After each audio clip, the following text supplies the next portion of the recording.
afternoon guys. So update lang tayo. So check natin to. Ito, for release na to for today.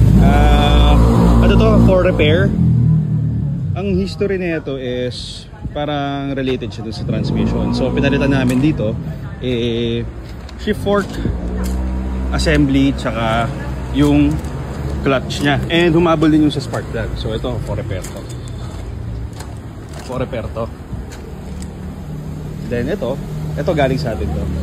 So since day 1 wala pa napapagawa dito. Actually punta lang si sir dito para magka-PMS. Ito yung unit na galing sa atin.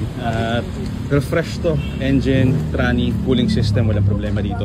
Kung saan na nagpupunta si sir, Baguio, actually north to south. Pero December 17 or hindi ko sure pero December punta na si sir ng Davao. Pero syempre babalik si sir dito para magpa-check bago sila bumiyahe.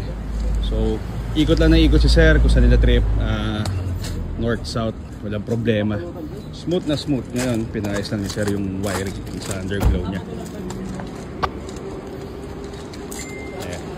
So ang difference is hindi galing sa GTA, galing sa GTA. Na-enjoy ni sir yung unit niya, walang problema. So again guys, headlight na siya nakakabit. Try nyo lang kay GTA.